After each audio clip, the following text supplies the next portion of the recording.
Right ವಿದ್ಯಾರ್ಥಿಗಳೇ, ಇಂದು ನಾವು 9ನೇ ತರಗತಿಯ ತಾತ್ವಿಕ ವಿಷಯದಲ್ಲಿ 9ನೇ ತರಗತಿಯಲ್ಲಿ ಬರುವಂತಹ ತಾತ್ವಿಕ ವಿಷಯದಲ್ಲಿ ಅಧ್ಯಾಯ 6 ಯಾವುದು? ತ್ರಿವಿಧ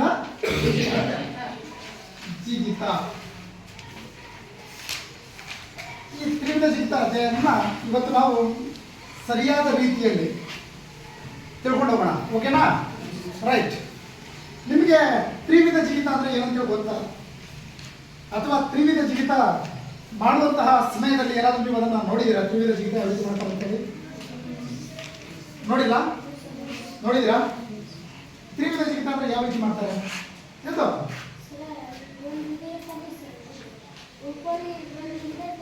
ಗಟ್ಟಿಯಾಗಿ ಆಗಬೇಕು.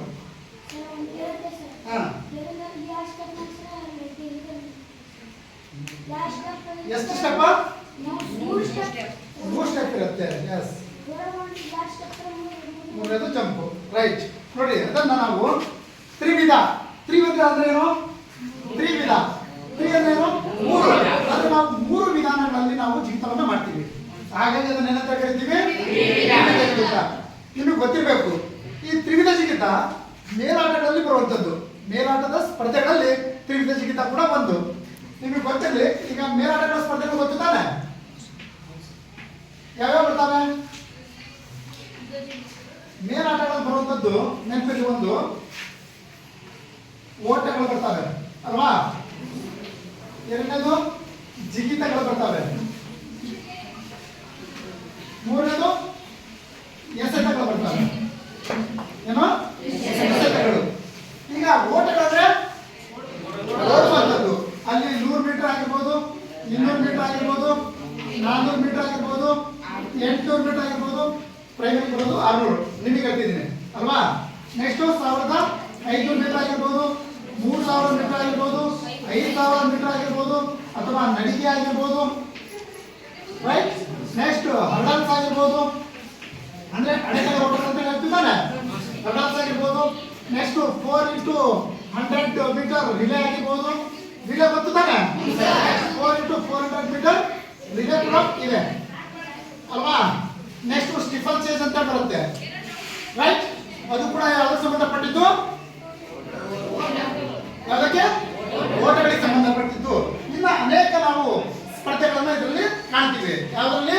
ಓಟಗಳಲ್ಲಿ. ಅದೇ ರೀತಿ ಬಂದ್ರೆ ಎಸೆತಗಳಿಗೆ ಬರೋಣ. ಜಿಗಿತಗಳ ಆಮೇಲೆ ಹೇಳ್ತೀನಿ, ಸರಿನಾ? ಎಸೆತಗಳಲ್ಲಿ ಯಾವ್ಯಾವ ಬರ್ತವೆ?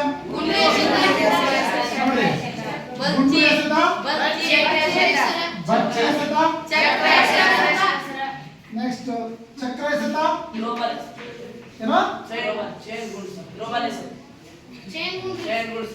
ಸರಪಳಿ ಗುಂಡು, ಏನೋ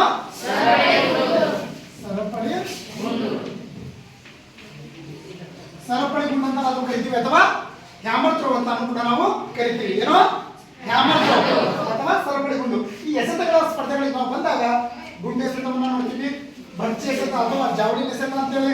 ಜಾವಲಿನ್ ಗೊತ್ತಿದೆ, 2024ರಲ್ಲಿ ಭಾರತಕ್ಕೆ ಬೆಳ್ಳಿ ಪದಕ ಕೂಡ ಜಾವಲಿನ್ ಬಂದಿರೋದನ್ನು ನಾವು ಕಾಣ್ತೀವಿ. ನಂತರದಲ್ಲಿ ಬಂದ್ರೆ ಚಕ್ರ ಎಸೆತ ಆಗಿರ್ಬೋದು. ಚಕ್ರ ಎಸೆತ ಅಂದ್ರೆ ವಿಕಾಸ್ ಕೂಡ ಅವರು ಕೂಡ ಒಳ್ಳೆ ಸಾಧನೆ ಮಾಡಿರುವಂತದನ್ನು ನಾವು ಕಾಣ್ತೀವಿ. ನಂತರದಲ್ಲಿ ಬಂದ್ರೆ ಸರಪಳಿ ಗುಂಡು ಅಲ್ವಾ? ಈ ಸರಪಳಿ ಗುಂಡನ್ನು ಕೂಡ ನಾವು ಕಾಣಬಹುದು. ಸರಪಳಿ ಗುಂಡು ಅಂದ್ರೆ ಹ್ಯಾಮರ್ ಥ್ರೋ ಅಂತ ಕೂಡ ನಾವು ಕರಿತೀವಿ. ಒಂದು ಗುಂಡಿರುತ್ತೆ, ಸೆಮಿ ಗುಂಡಿರುತ್ತೆ, ಗುಂಡಿನ ಜೊತೆ ಸರಪಳಿಯನ್ನ ಕಟ್ಟಿರ್ತಾರೆ ಅಲ್ವಾ? ಅದನ್ನ ನಾವು ಮಾಡ್ತೀವಿ, ತಿರುಗಿಸಿ ಕರೆಕ್ಟಾಗಿ ಆ ಸೆಕ್ಟರ್ ಒಳಗಡೆ ನಾವು ಎಸಿತೀವಿ. ಅದನ್ನ ಸರಪಳಿ ಗುಂಡು ಅಂತ ನಾವು ಕರಿತೀವಿ. ನಂತರ ಬಂದ್ರೆ ಯಾವುದು? ನೆನಪಿರ್ಲಿ, ಮೇಲಾಟಗಳ ಸ್ಪರ್ಧೆಗಳಲ್ಲಿ ಬರುವಂತದ್ದು ಓಟಗಳು, ಜಿಗಿತಗಳು, ಎಸೆತಗಳು. ಈಗ ಓಟಗಳು ಯಾವ್ಯಾವ್ದು ಅಂತ ಗೊತ್ತಾಗಿದಾವೆ. ನೆಕ್ಸ್ಟ್ ಎಸೆತಗಳು ಯಾವ್ಯಾವ್ದು ಅಂತ ಗೊತ್ತಾಗಿದಾವೆ. ನೆಕ್ಸ್ಟ್ ಬರೋದು ಜಿಗಿತಗಳು. ಜಿಗಿತಗಳು ಯಾವ್ಯಾವ್ದು ಬರುತ್ತೆ? ಉದ್ದ ಜಿಗಿತ, ಎತ್ತರ ಜಿಗಿತ, ನೆಕ್ಸ್ಟ್ ಬರೋದು ತ್ರಿವಿಧ ಜಿಗಿತ. ಈಗ ನಾವು ನೋಡ್ತಿರೋದು ಕೂಡ ಯಾವುದು? ಜಿಗಿತ. ನಾವು ಜಿಗಿತದ ಸ್ಪರ್ಧೆಗಳಲ್ಲಿ ತ್ರಿವಿಧ ಜಿಗಿತವನ್ನು ಕೂಡ ನೋಡ್ತೀವಿ. ಅದರ ಜೊತೆ ಪೋಲ್ ವಾಲ್ಟ್ ಕೂಡ ಬರುತ್ತೆ. ಪೋಲ್ ವಾಲ್ಟ್ ಓಡ್ ಬಂದು ಒಂದು ಗೋಲ್ ತಗೊಂಡ್ಬಂದು ಹಾಕಿ ಜಂಪ್ ಅಂತ ನೋಡಿದ್ರಾ? ಅದನ್ನ ಪೋಲ್ ವಾಲ್ಟ್ ಅಂತ ಕೂಡ ನಾವು ಕರಿತೀವಿ. ಅದು ಕೂಡ ಜಿಗಿತದ ಸ್ಪರ್ಧೆ ಬರುವಂತದ್ದು. ಮಾಡುವಂಥದ್ದೇ. ರೈಟ್? ಯಾವುದಿನ್ನೊಂದು ಫೋರ್ಬಾಲ್. ರೈಟ್. ಇಷ್ಟು ಮೇಲಾಟದ ಸ್ಪರ್ಧೆಗಳಲ್ಲಿ ಬರುವಂತಹ ಕೆಲವು ಸ್ಪರ್ಧೆಗಳು. ಇದರಲ್ಲಿ ಏನಾದರೂ ಡೌಟ್ಸ್ ಇದೆಯಾ? ಏನಿಲ್ಲ ತಾನೆ? ಓಟಗಳು ಬರ್ತವೆ, ಜಿಗಿತಗಳು ಬರ್ತವೆ, ಎಸೆತಗಳು ಬರ್ತವೆ. ಈ ಮೇಲಾಟಗಳ ಸ್ಪರ್ಧೆಗಳಲ್ಲಿ ಬರುವಂತಹ ಆಟಗಳಲ್ಲಿ ತ್ರಿವಿಧ ಜಿಗಿತದ ಸ್ಪರ್ಧೆಯಲ್ಲಿ ತ್ರಿವಿಧ ಜಿಗಿತ ಕೂಡ ಒಂದು. ಆ ಆಟಕ್ಕೆ ಸಂಬಂಧಪಟ್ಟಂತೆ ನಾವು ಇವತ್ತು ತಿಳ್ಕೊತೀವಿ. ರೈಟ್? ನೀವು ನೋಡಿದ್ರ ನಾವು ಈ ಜಿಗಿತಗಳನ್ನ ಯಾಕೆ ಮಾಡ್ತೀವಿ? ಯಾವುದ್ರ ಮೇಲೆ ನಾವು ಅವಲಂಬಿತರಾಗಿರ್ತೀವಿ ಅಲ್ವಾ? ಯಾಕೆ ಜಿಗಿತೀವಿ ನೋಡ್ರಿ. ಒಬ್ಬ ಮನುಷ್ಯನಲ್ಲಿ ಎಷ್ಟು ಸಾಮರ್ಥ್ಯ ಇದೆ, ಶಕ್ತಿ ಎಷ್ಟಿದೆ ಅನ್ನೋದನ್ನ ನಾವು ಅಲ್ಲೂ ಕೂಡ ನಾವು ತಿಳ್ಕೊತೀವಿ. ಅಂದ್ರೆ ಕಾಲಿನಲ್ಲಿ ಎಷ್ಟು ಶಕ್ತಿ ಇದೆ ಬೇಕಾನೆ, ಫುಲ್ ಸ್ಟ್ರೆಂತ್ ಬೇಕು ಕಾಲಲ್ಲಿ. ಯಾಕಂದ್ರೆ ಜಿಗಿತಗಳನ್ನ ಮಾಡ್ತೀವಿ ಅಂದ್ರೆ ಅಷ್ಟು ಸುಲಭ ಅಲ್ಲ. ಕಾಲಿನಲ್ಲಿ ಸ್ಫೋಟಕ ಶಕ್ತಿ ಬೇಕು. ಅದನ್ನ ಅಳವಡಿಸ್ಕೊಂಡು ನಾವೇನ್ ಮಾಡ್ತೀವಿ? ಜಂಪ್ಗಳನ್ನ, ಜಿಗಿತಗಳನ್ನ ನಾವು ಮಾಡೋದನ್ನ ಕಾಣ್ತೀವಿ. ಈಗ ತ್ರಿವಿಧ ಜಿಗಿತ ಅಂತೇಳಿ ಬಂದಾಗ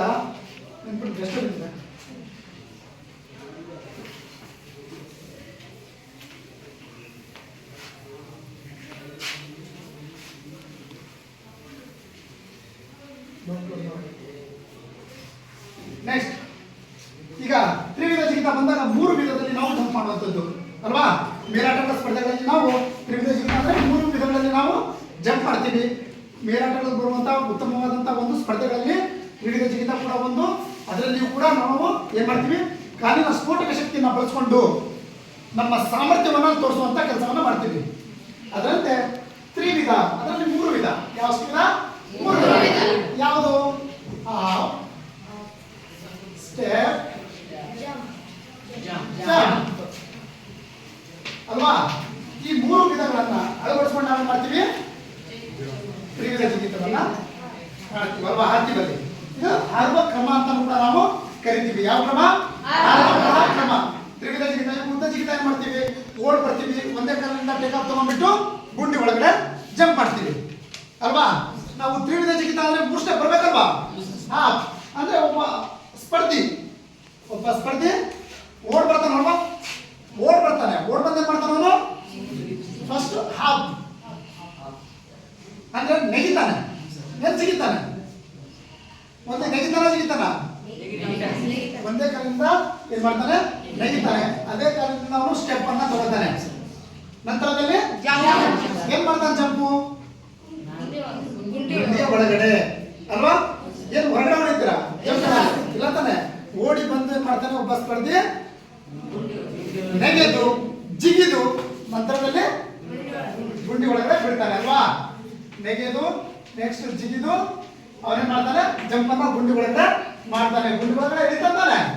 ಆವಾಗ ಈ 3 ವಿಧಗಳು ಅಲ್ಲಿಗೆ ಕ್ಲಿಯರ್ ಆಗುತ್ತೆ. ಸರಿಯಾದ ಕ್ರಮದಲ್ಲಿ ಕ್ಲಿಯರ್ ಆದ್ರೆ ಆ ಜಂಪು ಕ್ಲಿಯರ್ ಆಗೋದನ್ನ ನಾವು ಕಾಣ್ತೀವಿ. ಓಡಿ ಬಂದು ನೀವು ಪ್ರಾಯೋಗಿಕ ವಿಭಾಗದಲ್ಲೂ ಕೂಡ ನೋಡ್ಬೋದು. ಈಗ ಅಲ್ಲಿ ಮಾಡ್ತಿರ್ತೀವಲ್ವಾ? ನೋಡಿದಿರಲ್ವಾ ನೀವು ತ್ರಿವಿಧ ಜಿಗಿತ? ಈಗ ಲಾಸ್ಟ್ ಇದ್ರಲ್ಲ ನೀವು, ಅಲ್ಲಿ ಜಂಪ್ ಮಾಡೋ ಟೈಮಲ್ಲಿ ನಾನು ಹೇಳಿದೆ ನೋಡ್ಕೊಳ್ಳಿ, ನೀವು ಕೂಡ ಜಂಪ್ ಮಾಡ್ರಿ ನೋಡ್ರಿ ಅಂತೇಳಿ. ನೆನಪಿದೆಯಾ? ಪ್ರಯತ್ನ ಕೂಡ ಪಟ್ಟ ಯಾವ ಪ್ರಯತ್ನ ಕೂಡ ಪಟ್ಟರಲ್ಲಿ ನಮ್ಮ ಹುಡುಗರು. ಅದೇ ತ್ರಿವಿಧ ಜಿಗಿತ ಅವ್ರೇನ್ ಮಾಡ್ತಿದಾರಲ್ಲ ಅದನ್ನು ನಾವು ತ್ರಿವಿಧ ಜಿಗಿತ ಅಂತ ಕೇಳ್ತೀವಿ. ನೆಕ್ಸ್ಟ್ ಪ್ರಾಯೋಗಿಕ ವಿಭಾಗದಲ್ಲಿ ನಾವು ನೋಡ್ತೀವಲ್ಲ, ಆ ಸಂದರ್ಭದಲ್ಲಿ ಅದನ್ನ ಹಾರುವಂತಹ ಕ್ರಮದ ಬಗ್ಗೆ ನಾವು ತಿಳ್ಕೊಳ್ಳೋಣಂತೆ. ರೈಟ್? ತ್ರಿವಿಧ ಜಿಗಿತ ಅಂದ್ರೆ 3 ಜಿಗಿತಗಳು. ಏನು? Half, step, jump. ಓಡ್ ಬರ್ತಾನೆ. ಓಡ್ ಬಂದು ಒಂದೇ ಕಾಲಿಂದ ನಾವು ಟೇಕ್ ಆಫ್. ಅವನಿಗೆ ಪವರ್ ಎಡಗಾಲ ಆಗಿರ್ಬೋದು, ಬಲಗಾಲ ಆಗಿರ್ಬೋದು ಅಲ್ವಾ? ಅವನಿಗೆ ಯಾವ ಕಾಲಿನಲ್ಲಿ ಶಕ್ತಿ ಜಾಸ್ತಿ ಇದೆಯೋ ಆ ಕಾಲಿನಿಂದ ಅವನೇನ್ ಮಾಡ್ತಾನೋ ಜಂಪ್ ಅನ್ನ ತಗೋತಾನೆ. ಅಂದ್ರೆ ನೆಗಿತಾನೆ. ಫಸ್ಟ್ ಜಂಪ್ ತಗೊಳ್ಳಲ್ಲ, ನೆಗಿತಾನೆ. ನೆಗೆದ್ಬಿಟ್ಟು ನಂತರದಲ್ಲಿ ಅದೇ ಕಾಲ ಒಂದು ಸ್ಲಿಪ್ಪಿಂಗ್ ಕಾಲ್, ಒಂದು ಕಾಲ ಏನ್ ಮಾಡುತ್ತೆ? ನೆಲಕ್ಕೆ ಟಚ್ ಕೂಡ ಆಗ್ಬೋದು. ಅವನಿಗೆ ಟಚ್ ಆದ್ರೆ ನೆಲಕ್ಕೆ ಅಕಸ್ಮಾತ್ ಇನ್ನೊಂದು ಕಾಲ ಟಚ್ ಆದ್ರೆ ಪ್ರಾಬ್ಲಮ್ ಅವನಿಗೆ ಆಗತ್ತೆ. ಹೆಚ್ಚಿಗೆ ದೂರ ಜಂಪ್ ಮಾಡ್ಲಿಕ್ಕೆ ಆಗಲ್ಲ. ಕೆಲವೊಬ್ರು ಅಂತಾರೆ ಟಚ್ ಆಗಿಬಿಟ್ರೆ ಫಾಲು. ಏನ್ ಟಚ್ ಆಗ್ಬೋದು, ಆದ್ರೆ ಅದನ್ನ ಬಳಸುವಂತಿಲ್ಲ ಪೂರ. ಗೊತ್ತಾಯ್ತಾ? ಹಾಗಾಗಿ ಏನ್ ಮಾಡ್ತಾರೆ ಅವರು? ನೆಗಿತಾನೆ. ನೆಗೆದ್ಬಿಟ್ಟು ನಂತರದಲ್ಲಿ ಜಿಗಿತಾನೆ. ಜಿಗಿದ್ಬಿಟ್ಟು 2 ಕಾಲಿನಿಂದ ಅವನು ಗುಂಡಿ ಒಳಗಡೆ ಜಂಪ್ ಮಾಡ್ತಾನೆ. ಅದನ್ನ ನೆನ್ನೆಂತ ಕರಿತೀವಿ ನಾವು ಜಿಗಿತ. 3 ಜಿಗಿತಗಳನ್ನು ಇದನ್ನು ಕೇಳ್ತಾರೆ. ತ್ರಿವಿಧ ಜಿಗಿತದಲ್ಲಿ ಹಾರುವ ಕ್ರಮವನ್ನು ತಿಳಿಸಿ. ಓಡಿ ಬಂದು ನೆಗೆದು ಅಂದ್ರೆ ಗುಂಡಿ ಅಂತೇಳಿ ಅರ್ಥ ಆಗುತ್ತಾ? ಕುಂತ್ಕೊಂಡು ಒಂದೇ ಕಾಲ ಹೆಂಗಂದ್ರೆ ಕುಂತ್ಕೊಂತ ಹೋಗೋದು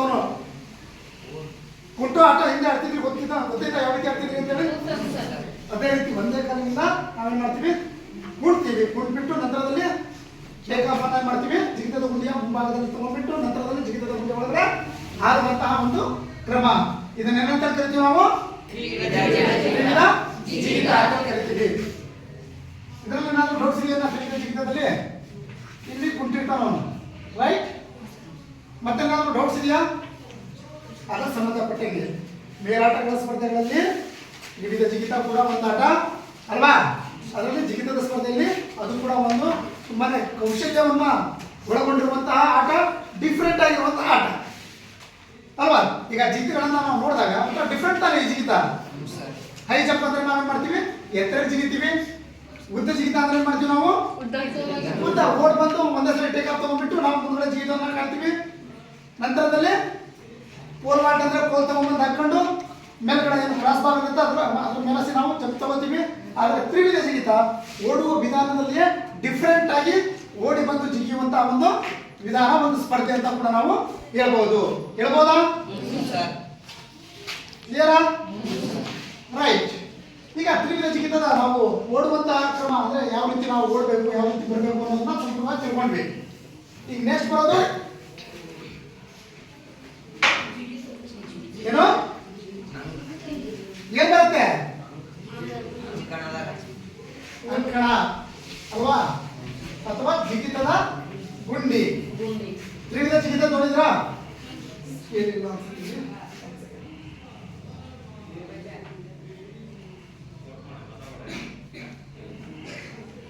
ನೋಡಿ, ನೀವು ನೋಡ್ಬೋದು. ಈಗ ಲಾಂಗ್ ಜಂಪ್ ಆಗಿರ್ಬೋದು ಅಥವಾ ತ್ರಿವಿಧ ಜಿಗಿತ ಒಂದೇ ಕಡೆ ಜಂಪ್ ಮಾಡಿಸೋಂಥದ್ದು. ಏನು ಟೇಕ್ ಆಫ್ ಕೂಡ ಬರುತ್ತೆ, ಒಂದು ಸ್ವಲ್ಪ ಹಿಂದೆ ಮುಂದೆ ಅದನ್ನ ನಾವು ಇಟ್ಟಿರ್ತೀವಿ ಅಷ್ಟೇ. ಅದನ್ನ ಬಿಟ್ಟರೆ ಇನ್ನ ಬೇರೆದೇನು ವ್ಯತ್ಯಾಸ ಇಲ್ಲ. ಈಗ ಜಿಗಿತದ ಗುಂಡಿಯ ಉದ್ದವನ್ನ ನೋಡ್ತಿದ್ದೀರಾ? ಓಡುವ ಮಾರ್ಗ ಇದು. ಏನೋ ಓಡುವ ಮಾರ್ಗ ಅಂದ್ರೆ ಸ್ಪರ್ಧಿ ಏನು ಓಡ್ ಬರ್ತಾನ, ಸ್ಪರ್ಧಿಗಳು ಓಡ್ ಬರ್ತಾನೆ, ಆ ಓಡುವ ಮಾರ್ಗನ ಇದು. ನಂತರದಲ್ಲಿ ಜಿಗಿತದ ಗುಂಡಿ ಇದು ಕೂಡ ಹಾಕೋಬಹುದು ನೀವು ಕಟ್ಟೆನ.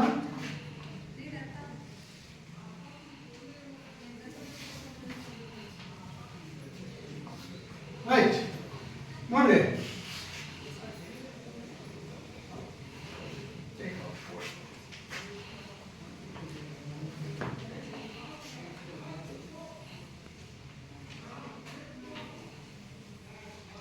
ಕಾಣಿಸ್ತಿದ್ಯಾ? ನೀವು ಕೆಲವರು ಏನ್ ಮಾಡ್ತೀವಿ ಗೊತ್ತಾ? ನೀವು ಚಿತ್ರವನ್ನ ಬಿಡಿಸುವಾಗ ಜಿಗಿತದ ಗುಂಡಿಯ ಉದ್ದ ಇಷ್ಟಿರುತ್ತೆ ಅಥವಾ ಓಡುವ ಮಾರ್ಗ ಇಷ್ಟಿರುತ್ತೆ. ಜಿಗಿತದ ಗುಂಡಿ ಹಿಂಗ್ ಮಾಡಿರ್ತೀರ, ಅದು ಹ್ಯಾಮರ್ ಇರುತ್ತೆ ನೋಡ್ರಿ, ಸುತ್ತೆ ಆ ಟೈಪ್ ಮಾಡಿರ್ತೀರ. ಆ ರೀತಿ ಮಾಡಬಾರ್ದು, ಗೊತ್ತಾದ್ರಾ?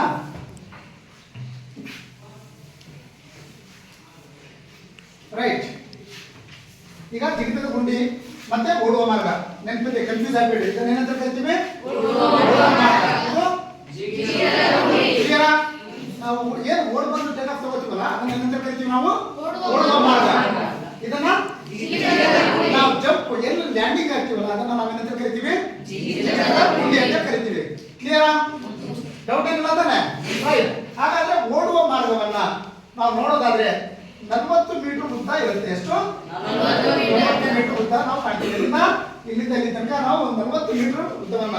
ಈಗ ನಮ್ಮ ಅಂಕಣದಲ್ಲಿ ನೋಡಿದಾಗ ಜಾಗ ಕಡಿಮೆ ಇರೋದ್ರಿಂದ ಒಂದು 25ರಿಂದ 30 ಮೀಟರ್ ಇರ್ಬೋದು ಅಷ್ಟೇ. ಅದು ಗೊತ್ತಾಯ್ತಾ? ಇದು ಒಟ್ಟು ಇರಬೇಕಾಗಿರೋದು ಎಷ್ಟು? 40 ಮೀಟರ್ ಉದ್ದ. ಅಲ್ವಾ? ಬಂದ್ರೆ 1.22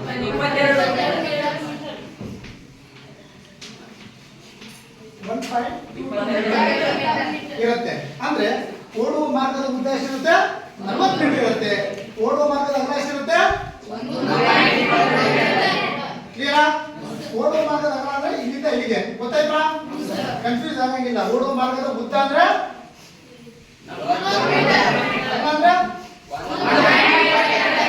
ಕ್ಲಿಯರಾ? ಓಡುವ ಮಾರ್ಗದ ಉದ್ದ ಮತ್ತೆ ಏನಾದ್ರು ಡೌಟ್ಸ್ ಇದೆಯಾ? ಇಲ್ಲ. ಕ್ಲಿಯರ್. ನೆಕ್ಸ್ಟ್ ಓಡುವ ಮಾರ್ಗದ ಉದ್ದ ಮತ್ತೆ ಅಗಲ ಆಯ್ತು.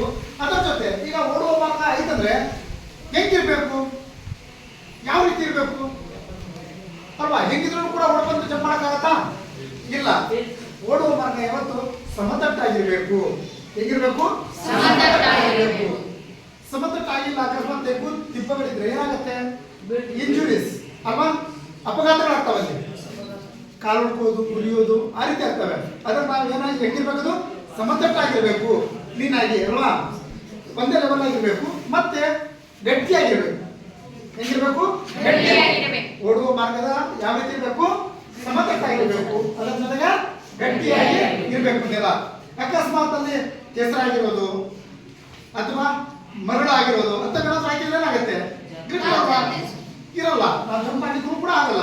ಹಾಗಾಗಿ ಓಡುವ ಮಾರ್ಗ ಹೆಂಗಿರ್ಬೇಕು, ಗಟ್ಟಿಯಾಗಿ ಸಮತಟ್ಟಾಗಿರ್ಬೇಕು ಅಲ್ವಾ. ಮತ್ತೆ ಹೇಗಿರ್ಬೇಕು ಓಡುವ ಮಾರ್ಗ, ಹೆಂಗೆ, ನೇರವಾಗಿರ್ಬೇಕು. ಓಡುವ ಮಾರ್ಗ ಹೆಂಗಿರ್ಬೇಕು, ನೇರವಾಗಿರ್ಬೇಕು ಅಲ್ವಾ. ಇದು ಇನ್ನೊಂದು ನೆನಪಲ್ಲಿ, ಓಡುವ ಮಾರ್ಗ ಏನಿದೆಯಲ್ಲ ಇದರ ಸೆಂಟರ್ ಪಾಯಿಂಟ್ ಏನಿದೆಯಲ್ಲ, ಸೆಂಟರ್ ಪಾಯಿಂಟ್ ಇದೆ ತಾನೆ, ಸೆಂಟರ್ ಪಾಯಿಂಟ್ ಜಿಗಿತದ ಮುಂದೆ ಮಧ್ಯಕ್ಕೂ ಕೂಡ ನೇರವಾಗಿರ್ಬೇಕು. ಅರ್ಥ ಆಗತ್ತಾ? ಅಂದ್ರೆ ನಾವು ಗಿಡ ಏನ್ ತಗೊಂಡಿರ್ತೀವಲ್ಲ ಇದು ಮಧ್ಯಕ್ಕೆ ಕರೆಕ್ಟ್ ಆಗಿ ಇಲ್ಲಿಂದ ಇಲ್ಲಿಗೆ ಕರೆಕ್ಟ್ ಆಗಿ ಮಧ್ಯ ನೇರವಾಗಿ ಇರ್ಬೇಕಾಗತ್ತೆ. ರೈಟ್, ಕ್ಲಿಯರಾ? ನಮ್ಗೆ ಗೊತ್ತಾಯ್ತಾ? ಅದರ ಜೊತೆ ಟೇಕ್ ಆಫ್ ಬೋರ್ಡ್ ನೀವು ಕಾಣ್ತಿರ್ತಾನೆ, ಇಲ್ಲಿಂದ ಟೇಕ್ ಆಫ್ ಬೋರ್ಡ್ ಇಂದ ಜಿಗಿತದ ಗುಂಡಿಯ ಮೊದಲಿಗೆ, ಜಿಗಿತದ ಗುಂಡಿಯ ಮೊದಲನೇ ಇಲ್ಲಿದೆ ತಾನೆ ಸ್ಟಾರ್ಟಿಂಗು, ರೈಟ್. ಇಲ್ಲಿಂದ ಇಲ್ಲಿಗೆ ಪುರುಷರಿಗೆ ಎಷ್ಟಿರುತ್ತೆ, ಎಷ್ಟು, 13 ಮೀಟರ್ ಇರುತ್ತೆ. ಮಹಿಳೆಯರಿಗೆ ಎಷ್ಟು, 11 ಮೀಟರ್ ಇರುತ್ತೆ. ಅದೇ ರೀತಿ ಕಿರಿಯರು ಏನ್ ಮಾಡ್ತಾರಲ್ಲ, ಕಿರಿಯರು ಸಬ್ ಜೂನಿಯರ್ಸ್ ಅಂತ ಕರಿತೀವಲ್ಲ, ಅವರಿಗೆ 9 ರಿಂದ 12 ಮೀಟರ್ ಇರೋದನ್ನ ಕಾಣ್ತೀವಿ ನಾವು, ರೈಟ್. ಅರ್ಥ ಆಗತ್ತಾ? ಪುರುಷರಿಗೆ ಟೇಕ್ ಆಫ್ ಬೋರ್ಡ್ ಇಂದ ಜಿಗಿತದ ಗುಂಡಿಯ ಮೊದಲಿಗೆ ಎಷ್ಟಿರುತ್ತೆ, ಪುರುಷರಿಗೆ 13 ಮೀಟರ್ ಇರುತ್ತೆ, ಮಹಿಳೆಯರಿಗೆ ಅದೇ ಸಬ್ ಜೂನಿಯರ್ಸ್ಗೆ ಅಂದ್ರೆ ಕಿರಿಯರಿಗೆ ಅಲ್ಲಿಗೆ ಟೇಕ್ ಆಫ್ ಬೋರ್ಡ್ ಇಂದ ಜಿಗಿತದ ಗುಂಡಿಯ ಮೊದಲನೇ ಗೆರೆಗೆ ಕಾಣ್ತಿದೆ ತಾನೆ, ಜಿಗಿತದ ಗುಂಡಿಯ ಮೊದಲನೇ ಗೆರೆ ಕಾಣ್ತಿದ್ಯಾ, ಇಲ್ಲಿಂದ ಜಿಗಿತದ ಗುಂಡಿ ಪ್ರಾರಂಭ ಆಗೋದು. ಕ್ಲಿಯರ್? ತಲೆಯಲ್ಲಿ ನಾವು ತೋರಿಸಿದ್ರೆ ಕ್ಲಿಯರ್ ಆಗಿ ಕೇಳ್ಕೊಂಡ್ಬಿಡಿ. ಇನ್ನೊಂದ್ಸಲ ಹೇಳ್ತೀನಿ, ಇದನ್ನ ಏನಂತ ಕರಿತೀವಿ, ಏನಂತ ಕರಿತೀವಿ, ಓಡುವ ಮಾರ್ಗದ ಉದ್ದ ಎಷ್ಟು, ಅಗಲ ಎಷ್ಟು, ಕ್ಲಿಯರಾ? ಇದನ್ನ ಏನಂತ ಕರಿತೀವಿ, ಬೋರ್ಡ್ ಅಥವಾ ಟೇಕ್ ಆಫ್ ಹಲಗೆ ಅಂತೇಳಿ ನಾವು ಕರಿತೀವಿ ಅಲ್ವಾ. ಇನ್ನೊಂದು, ಈ ಓಡುವ ಮಾರ್ಗ ಹೇಗಿರ್ಬೇಕು, ಸಮತಟ್ಟಾಗಿರ್ಬೇಕು, ಮತ್ತೆ ನೇರವಾಗಿರ್ಬೇಕು, right. Next, take off board ಇಂದ ಜಿಗಿತದ ಗುಂಡಿಯ ಮೊದಲಿಗೆ ಪುರುಷರಿಗೆ ಎಷ್ಟು ಮೀಟರ್ ಇರುತ್ತೆ, ಮಹಿಳೆಯರಿಗೆ ಎಷ್ಟಿರುತ್ತೆ, ಕಿರಿಯರಿಗೆ ಎಷ್ಟಿರುತ್ತೆ, ಕ್ಲಿಯರ್ ಆಗಿ ತನಕ. ನೆಕ್ಸ್ಟ್ ಬರೋದು ಇದನ್ನ ಏನಂತ ಕರಿತೀವಿ,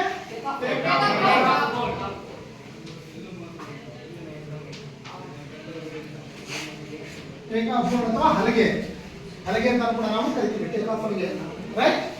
ನೆಕ್ಸ್ಟ್, ಈಗ ಓಡುವ ಮಾರ್ಗದ ಬಗ್ಗೆ ಗೊತ್ತಾಯ್ತು ಅಲ್ವಾ. ಈಗ ಟೇಕ್ ಆಫ್ ಬೋರ್ಡ್ ಇಂದ ಯಾವುದಕ್ಕೆ, ಗುಂಡಿಯ ಮೊದಲನೇ ಗೆರೆಗೆ ಎಷ್ಟು ಮೀಟರ್ ಇರುತ್ತೆ, ಪುರುಷರಿಗೆ, ಮಹಿಳೆಯರಿಗೆ ಮತ್ತೆ ಕಿರಿಯರಿಗೆ ಅಂತ ಹೇಳಿ ಗೊತ್ತಾಯ್ತು. ಈಗ ಜಿಗಿತದ ಗುಂಡಿ ಬಗ್ಗೆ ನಾವು ತಿಳ್ಕೊಬೋದಾ, ರೈಟ್. ಜಿಗಿತದ ಗುಂಡಿಯ ಉದ್ದ 9 ರಿಂದ 12 ಮೀಟರ್ ಇರುತ್ತೆ. ಇಲ್ಲಿಂದ ಇಲ್ಲಿ ತನಕ ಏನಿದೆಯಲ್ಲ ಎಷ್ಟಿರುತ್ತೆ, 9 ರಿಂದ 12 ಮೀಟರ್. ಯಾವುದನ್ನು, ಜಿಗಿತದ ಗುಂಡಿಯ ಉದ್ದ. ಅರ್ಥ ಆದ್ರ? ಇದು ಜಿಗಿತದ ಗುಂಡಿ ತಾನೆ, ಇದನ್ನ ಬಿಡ್ರಿ, ಇದು ಓಡುವ ಮಾರ್ಗ ಟೇಕ್ ಆಫ್ ಬೋರ್ಡ್ ಇಲ್ಲಿ ಕ್ಲಿಯರ್ ಆಯ್ತು. ನೆಕ್ಸ್ಟ್ ಬರೋದು ಜಿಗಿತದ ಗುಂಡಿ, ಅಂದ್ರೆ ನಾವು ಓಡಿ ಬಂದು ಜಂಪ್ ಮಾಡ್ಬೇಕಲ್ವಾ, ಗುಂಡಿಯನ್ನೇ ನಾವು ಜಂಪ್ ಮಾಡೋದು. ಅದ್ರ ಉದ್ದ ಎಷ್ಟಿದೆ, ಇಲ್ಲಿಂದ ಇಲ್ಲಿಗೆ 9 ರಿಂದ 12 ಮೀಟರ್ ಇರುತ್ತೆ. ಜಿಗಿತದ ಗುಂಡಿಯ ಮೊದಲಿನಿಂದ ಕೊನೆಯ ತನಕ 9 ರಿಂದ 12 ಮೀಟರ್ ಇರುತ್ತೆ, ರೈಟ್. ನಮ್ಮ ಲ್ಯಾಂಡಿಂಗ್ ಫಿಟ್ ಅನ್ನ ನೀವು ಒಂದ್ ಸ್ವಲ್ಪ ಹತ್ತಿರ ಹಾಕೊಳ್ಳಿ. ಮೊದಲಿಗೆ ನೀವೇನು ಮತ್ತೆ ಜಂಪ್ ಮಾಡ್ತೀರಲ್ವಾ, ಅಲ್ಲಿ ಜಂಪ್ ಮಾಡಿ ಮನೆಗೆ ಇರುತ್ತಾನೆ, ಅಲ್ಲಿಂದ ಅಲ್ಲಿಗೆ 9 ರಿಂದ 12 ಮೀಟರ್ ಇರುತ್ತೆ. ನಿಮಗೆ ಪ್ರಾಯೋಗಿಕ ವಿಭಾಗದಲ್ಲಿ ನೀಟಾಗಿ ಗೊತ್ತಾಗುತ್ತೆ. ನೆಕ್ಸ್ಟ್, ಜಿಗಿತದ ಗುಂಡಿ ಅಗಲ 2.75 to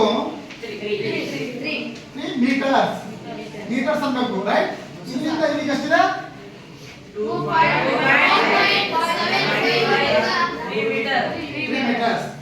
ಜಿಗಿತದ ಗುಂಡಿಯ ಉದ್ದ ಎಷ್ಟು, 9 ರಿಂದ 12 ಮೀಟರ್ ಇರುತ್ತೆ. ಜಿಗಿತದ ಗುಂಡಿಯ ಅಗಲ ಎಷ್ಟು, 3 ಮೀಟರ್ ನಾವು ಕಾಣ್ತೀವಿ. ಕ್ಲಿಯರಾ? ಮರಳನ್ನ ತುಂಬಿರ್ತಾರೆ?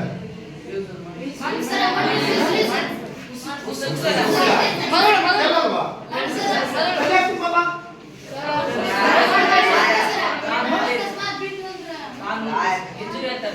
ಹೌದಾ? ಮಾಡಿದ್ರೆ ಏನಾಗಲ್ಲ, ಏನಾಗಲ್ಲ. ಕಲ್ಲಿಂದ ಮಾತ್ರ ನೋವಾಗತ್ತೆ ಅಲ್ವಾ? ರೈಟ್. ನೋಡ್ರಿ, ಜಿಗಿತದ ಗುಂಡಿ ಒಳಗಡೆ ಮೃದುವಾದಂತ ಸ್ವಲ್ಪ ಒದ್ದೆಯಾದಂತ ಮರಳನ್ನ ಹಾಕಿರ್ತಾರೆ.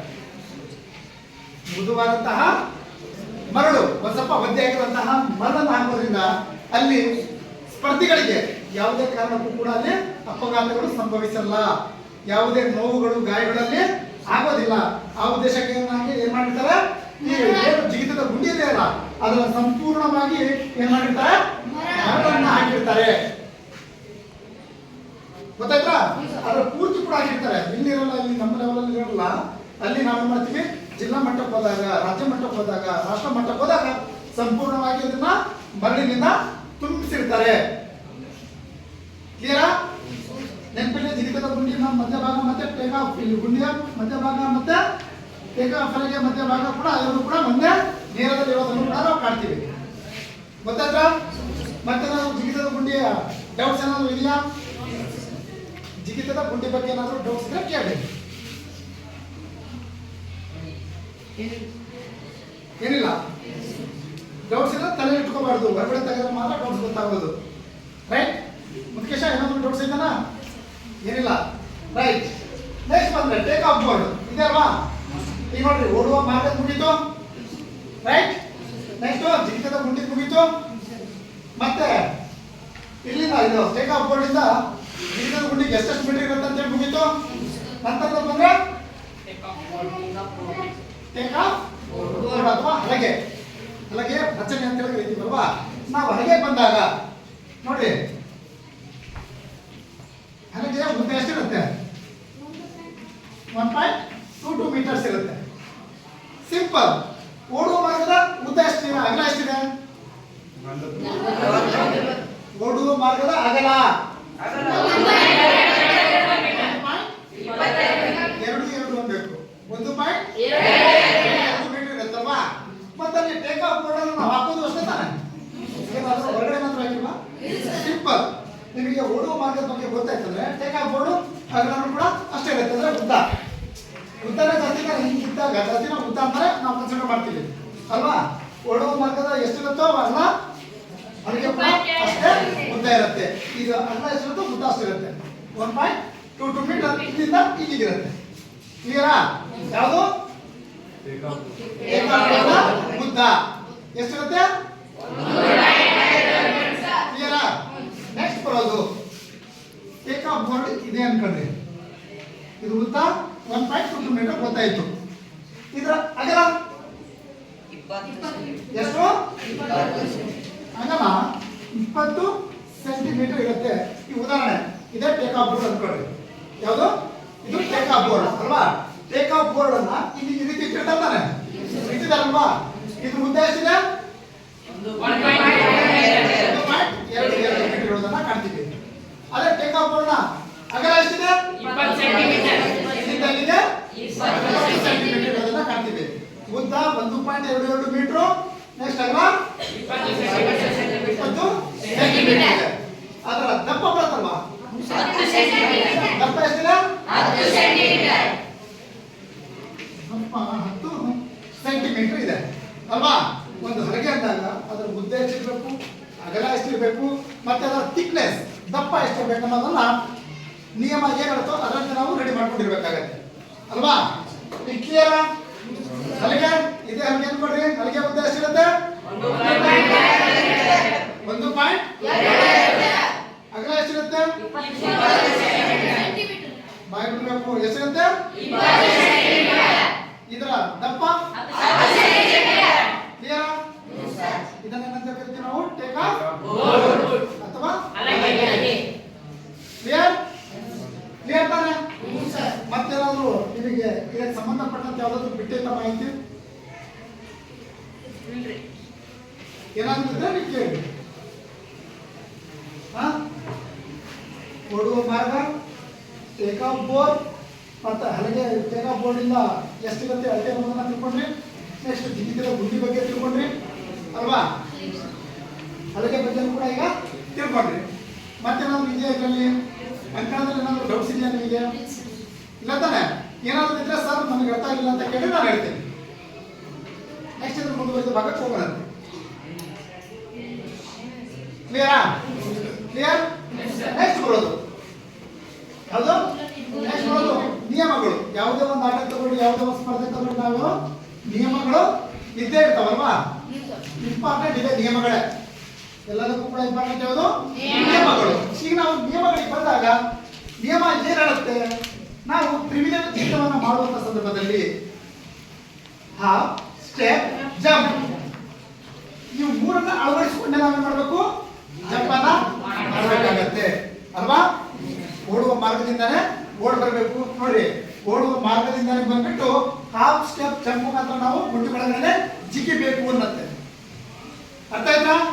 ಹಾಫ್ ಸ್ಟೆಪ್ ಜಂಪ್ ಈ ನಿಯಮಗಳನ್ನು ಅಳವಡಿಸಿಕೊಂಡೆ ನಾವು ಓಡುವ ಮಾರ್ಗದಲ್ಲೇ ಓಡ ಬಂದ್ಬಿಟ್ಟು ಜಿಗಿತದ ಗುಂಡಿಯಲ್ಲಿ ನಾವು ಜಿಗಿಬೇಕು.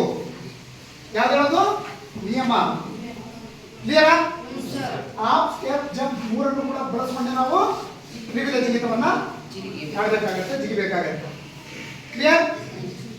ಓಡುವ ಮಾರ್ಗವನ್ನ ಬಿಟ್ಟು ಹೊರಗಡೆಯಿಂದ ಬರಂಗಿಲ್ಲ. ಓಡುವ ಮಾರ್ಗದಿಂದ ಬಂದ್ಬಿಟ್ಟು ನಂತರದಲ್ಲಿ ಹೇಳುತ್ತೆ ಟೇಕ್ ಆಫ್ ಬೋರ್ಡ್ ಇಂದ ನಾವು ಜಿಗಿತವನ್ನ ಪ್ರಾರಂಭ ಮಾಡಬೇಕು. ಟೇಕ್ ಆಫ್ ಹರಿಗೆಯ ಮೇಲೆ ಕಾಲಿಟ್ಟು ನಾವು ಜಿಗಿತವನ್ನ ಮಾಡಬೇಕಾಗತ್ತೆ ಅಲ್ವಾ? ಕ್ಲಿಯರ್? ಅದನ್ನು ಬಿಟ್ಟು ಓಡುವ ಮಾರ್ಗವನ್ನ ಬಿಟ್ಟು ಬೇರೆ ಕಡೆಯಿಂದ ಬಂದ್ರೆ ಈ ಸಿಂಪಲ್ ನೋಡ್ರಿ. ನಿಯಮಗಳಂದ್ರೆ ನಿಯಮಗಳು ಬಂದಿರ್ತವೆ, ನಿಮಗೆ ಅಕ್ರಮಗಳು ಅಥವಾ ತಪ್ಪುಗಳಂತ ಬರ್ತವೆ.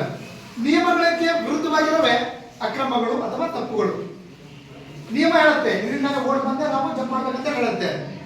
ಇದರಿಂದ ಓಡ್ ಬಂದು ಜಂಪ್ ಮಾಡಿಲ್ಲ ಅಂದ್ರೆ ತಪ್ಪಾನೆ. ಸಿಂಪಲ್. ಇನ್ನೊಂದಾಗಲಿಲ್ಲ ನಮಗೆ ಜಿಗಿತದ ಮಾರ್ಗದ ಏನು ಗೆರೆಗಳದಾವಲ್ಲ, ಗೆರೆ ಕಾಣ್ತಿದಾವಲ್ಲ 5 ಸೆಂಟಿಮೀಟರ್ ಅಗಲ ಇರುತ್ತೆ. ಎಷ್ಟು? 5 ಸೆಂಟಿಮೀಟರ್ ಅಗಲ ಇರೋದನ್ನ ನಾವು ಕಾಣ್ತೀವಿ ಅಲ್ವಾ? 5 ಸೆಂಟಿಮೀಟರ್ ಅಗಲ ಇರುತ್ತೆ ಮತ್ತೆ 40 ಸೆಂಟಿಮೀಟರ್ 40 ಮೀಟರ್ ಉದ್ದ ಇರುತ್ತೆ. 2.1 ಮೀಟರ್ ಅಗಲ ಇರೋದನ್ನ ನಾವು ಕಾಣ್ತೀವಿ. ರೈಟ್. ಇಲ್ಲಿ ಏನ್ ಹೇಳಿದೆ ನಾನು? ನಿಯಮ ಹೇಳೋದು ಹಾಫ್ ಸ್ಟೆಪ್ ಜಂಪ್ ರೀತಿಯಲ್ಲೇ ಕ್ರಮಬದ್ಧವಾಗಿ ನಾವು ಜಂಪ್ ಅನ್ನ ಮಾಡಬೇಕಾಗುತ್ತೆ. ಓಡುವ ಮಾರ್ಗವನ್ನೇ ಬಳಸಬೇಕು. ಟೇಕ್ ಆಫ್ ಹರಿಯ ಮೇಲೆ ಕಾಲಿಟ್ಟು ಜಂಪ್ ಮಾಡಬೇಕು. ಸರಿನಾ? ಜಿಗಿತದ ಗುಂಡಿ ಒಳಗೇನೆ ಜಿಗಿಬೇಕು. ನಿಯಮ ಅದನ್ನೇ ನಾನು ಹೇಳೋದು. ಕ್ಲಿಯರಾ? ಹಾಫ್ ಸ್ಟೆಪ್ ಜಂಪ್ ಇವುಗಳನ್ನ ಬಳಸ್ಕೊಂಡು ನಾವು ಜಂಪ್ ಅನ್ನ ಮಾಡಬೇಕಾಗುತ್ತೆ.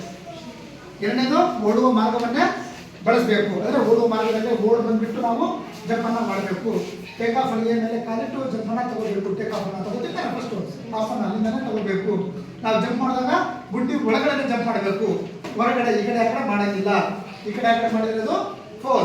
ನೀವು ಅನ್ಕೋಬಹುದು ಸರ್ 9 ರಿಂದ 12 ಮೀಟರ್ ಇದೆ ಮತ್ತೆ ಹೊರಗಡೆ ಹೋಗ್ಬಿಟ್ರೆ ಜಂಪ್ ಮಾಡ್ಬಿಟ್ರೆ ಮಾಡ್ಬೋದು.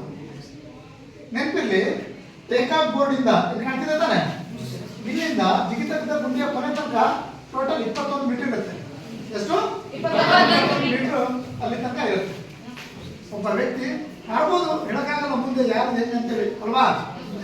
ಅಷ್ಟಿರುತ್ತೆ. ಹಾಗಾಗಿ ಜಿಗಿತದ ಗುಂಡಿ ಒಳಗಡೆ ಜಿಗಿಯಬೇಕು. ಜಿಗಿದ ಮೇಲೆ ಈಗ ಜಿಗಿದಿರ್ತಾನೆ, ಹಿಂದೆ ಬರಂಗಿಲ್ಲ. ಅರ್ಥ ಆಗತ್ತಾ? ಯಾವುದೇ ಒಂದು ಜಂಪ್ ಅನ್ನ ನೀವು ಲಾಂಗ್ ಜಂಪ್ ಅನ್ನು ತಗೊಳ್ರಿ ಅಥವಾ ತ್ರಿವಿಧ ಜಿಗಿತವನ್ನು ಕೂಡ ತಗೊಳ್ರಿ. ಟ್ರಿಪಲ್ ಜಂಪ್ ಅನ್ನ ನೀವು ಜಂಪ್ ಮಾಡಿರ್ತೀರಾ, ನೀವು ಮುನ್ಲಾಸಿನೇ ಬರಬೇಕು ಅಥವಾ ಈಗ ಎಲ್ಲಾಸಿನಾದ್ರೂ ಹೋಗ್ರಿ, ಆದ್ರೆ ಹಿಂದ್ಗಡೆಯಿಂದ ನೀವು ಹೋಗಂಗಿಲ್ಲ. ಅರ್ಥ ಆಗತ್ತಾ? ಅಲ್ಲಿಂದ ಹಿಂದ್ಗಡೆಯಿಂದಾನೆ ಹೋಗ್ಬೇಕು. ಅಕಸ್ಮಾತ್ ಹಿಂದ್ಗಡೆ ಬಂದ್ರಿ ಅಂದ್ರೆ ಅಲ್ಲಿಂದಾನೆ ಮೆಜರ್ಮೆಂಟ್ ತಗೋತಾರೆ. ಅರ್ಥ ಆಗತ್ತಾ? ಲಾಸ್ಟ್ ಯಾರಿಗೆ? ಪ್ರಾಣೇಶ ಲಾಸ್ಟ್ ಯಾರಿಗೆ? ನಿನ್ನೆ ಅಲ್ವಾ? ಹಾಗಾಗಿ ಏನ್ ಮಾಡ್ಬೇಕು? ಜಿಗಿದ ನಂತರ ನಾವು ಮುಂದ್ಗಡೆಯಿಂದಾನೆ ಹೋಗ್ಬೇಕಾಗತ್ತೆ. ರೈಟ್? ಮತ್ತೆ ನಿಯಮಗಳೇನಾದ್ರೂ ಡೌಟ್ಸ್ ಆಯ್ತಾ? ಈ ನಿಯಮಗಳಿಗೆ ವಿರುದ್ಧವಾಗಿರುವಂತವೇ ಈಗ ನಾನು ಏನ್ ಹೇಳಿದ್ದಲ್ಲ ಅವುಗಳ ವಿರುದ್ಧ. ಉದಾಹರಣೆ ತಪ್ಪುಗಳು. ಓಡು ಕ್ರಮಬದ್ಧವಲ್ಲದಂತಹ ಶೈಲಿಯಲ್ಲಿ ನಾವು ಜಂಪ್ ಅನ್ನ ಮಾಡಿದಾಗ, ಅಂದ್ರೆ ಹಾಫ್ ಸ್ಟೆಪ್ ಜಂಪ್ ಅನ್ನ ಬಿಟ್ಟು ಬೇರೆ ರೀತಿ ನಾವು ಜಂಪ್ ಮಾಡಿದಾಗ ಏನಾಗುತ್ತೆ? ಅದು ತಪ್ಪಾಗತ್ತೆ. ತಪ್ಪುಗಳನ್ನ ಹೇಳ್ತಿದ್ದೀನಿ. ಓಡುವ ಮಾರ್ಗವನ್ನ ಬಿಟ್ಟು ಬೇರೆ ಕಡೆಯಿಂದ ಬಂದು ಜಂಪ್ ಮಾಡಿದ್ರೆ ತಪ್ಪಾಗತ್ತೆ ಅಲ್ವಾ? ಓಡುವಾಗ ಸೈಡ್ ಗೆರೆಗಳಿದಾವಲ್ಲ, ಓಡುವ ಭಾಗದ ಗೆರೆಗಳನ್ನ ನಾವು ಟಚ್ ಮಾಡಿದ್ರೆ ಅದು ಕೂಡ ತಪ್ಪಾಗತ್ತೆ ಅಲ್ವಾ? ಈ ರೀತಿಯಿಂದಲ್ಲ ನೀನು ಕಟ್ ಮಾಡ್ಬೇಡ, ಆರಾಮ್ ಮಾಡ್ತೀನಿ ವಿಡಿಯೋ. ಕ್ಲಿಯರಾ? ಮತ್ತೇನಾದ್ರು ಡೌಟ್ಸ್ ಇದೆಯಾ? ಮತ್ತೇನಾದ್ರು ಡೌಟ್ಸ್ ಏನಿಲ್ವಾ? ಮತ್ತೇನಾದ್ರು ಡೌಟ್ಸ್ ಇದ್ರೆ ನಿಯಮಗಳಾಗಿರ್ಬೋದು, ತಪ್ಪುಗಳಾಗಿರ್ಬೋದು ಕೇಳ್ಬೋದು. ಸಾಗರ್ ಏನಾದ್ರು ಡೌಟ್ಸ್ ಐತನಾ? ಎಂತ ಮೇಲೆ ಏನೋ ಹೇಳ್ತಿದ್ಯಾ? ಅಲ್ಲಿಗೆ ಇದೆ. ಇಲ್ಲಿ ಇಡಂಗಿಲ್ಲ, ಅಲ್ಲಿಗೆ ಮೇಲಿಡು ಅಥವಾ ಹಿಂದಿಡು, ನೋ ಪ್ರಾಬ್ಲಮ್. ನಿಯಮ ಹೇಳುತ್ತೆ ಅಲ್ಲಿಗೆ ಮೇಲಿಟ್ಟು ಜಂಪ್ ಮಾಡಿರಿ ಅಂತೇಳಿ. ಹಿಂದಿಂದ ಮಾಡ್ಬೋದು ಯಾವುದೇ ಜಂಪ್. ನೀವು ಮಾಡ್ತೀರಲ್ವ ನೆನಪಿದೆ ತಾನೆ? ಅದ್ರ ಮುಂದಿನ ಜಂಪ್ ಮಾಡುವಂತಿಲ್ಲ. ಅರ್ಥ ಆಗತ್ತಾ? ಹಿಂದಿನಿಂದಲೇ ಮಾಡ್ಬೋದು. ಮತ್ತೇನಾದ್ರೂ ಡೌಟ್ ಇದ್ರೆ ಈಗ ಕ್ಲಿಯರ್ ಮಾಡ್ಕೊಳ್ಳಿ.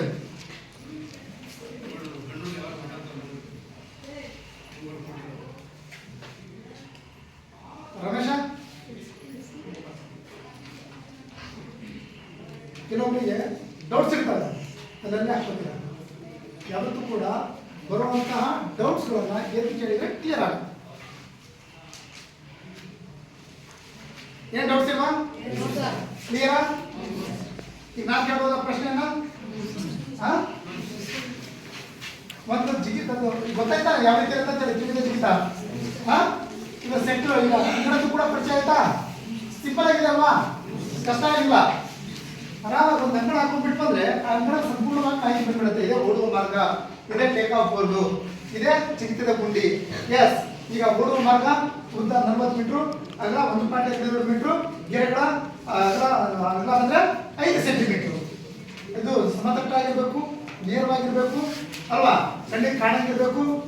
ನೆಕ್ಸ್ಟ್ ಇದು ಹಲಿಗೆದೊಂದು, ಅದು ಬಿಳಿ ಬಣ್ಣದಾಗಿರ್ಬೇಕು. ಹೊರಗಡೆ ಬಿಳಿ ಬಣ್ಣವನ್ನ ಹಚ್ಚಿರ್ಬೇಕು. ಬಿಳಿ ಬಣ್ಣನ ಯಾಕೆ ಹಚ್ಚಿರ್ಬೇಕು? ಏನೋ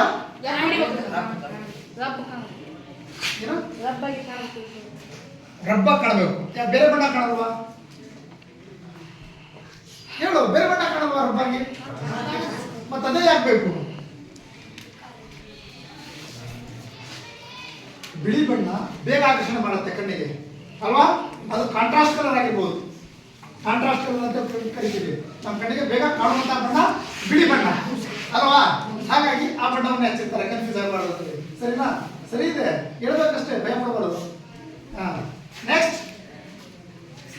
ಮತ್ತೇನಾದ್ರು ಡೌಟ್ಸ್? ಏನಿಲ್ಲ.